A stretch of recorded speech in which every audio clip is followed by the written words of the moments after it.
Chelsea, of course, they're still on this journey to complete what the new ownership feel to be a competitive squad and much better than they are now.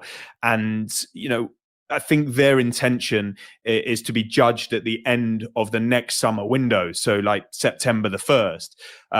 And some will say, we've already had long enough to judge them, but that they are a couple of windows into what I think they see as being a 4-window recruitment plan led by their sporting directors, Paul Winstanley and Lawrence Stewart, and supported by the ownership of Todd Bowley and Badad Eghbali on behalf of Clear Lake Capital. And Mauricio Pochettino will, of course, have input into that. I've said on a number of occasions, I don't think he'll have sort of increased power where everybody's saying, oh, he's going to be in charge and he will make all the decisions. It's a collective thing.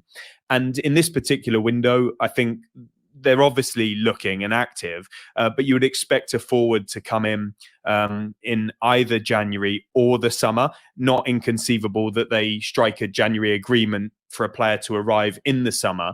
And that may be a number 9. Many people have said Victor Osimhen, that won't be happening in this January window. But it may also turn out to be a versatile attacker, because they do need more goals. It's just not clear exactly yet what that will be.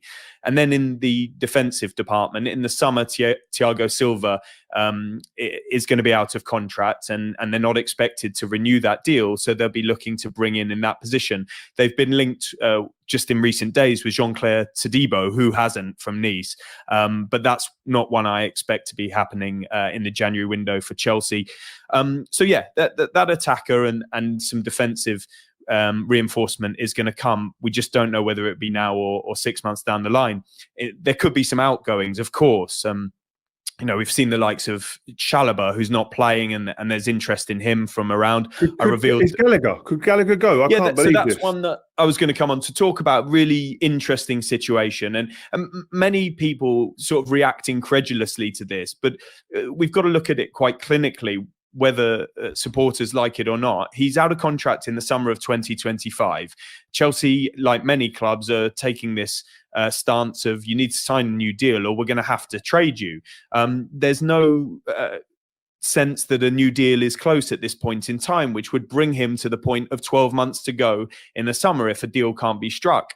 So if credible offers come in for him at the level that Chelsea's owners would expect, I don't know, maybe £60 million or thereabouts, then of course they're going to consider it, and they know that he represents pure profit on the books in terms of financial fair play.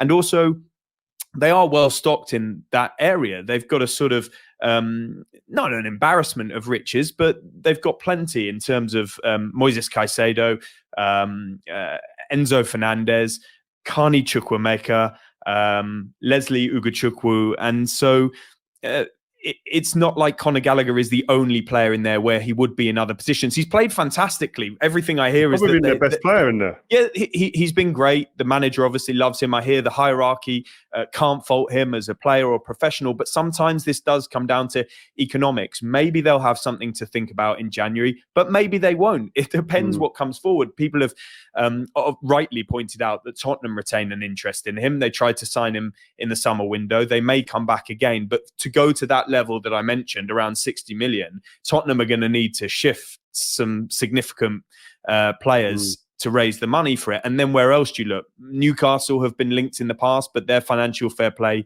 situation makes that tricky. Everton, I don't think Conor Gallagher wanted to go there in the past and couldn't see it, even if they could pay for it. So it's just one definitely to watch.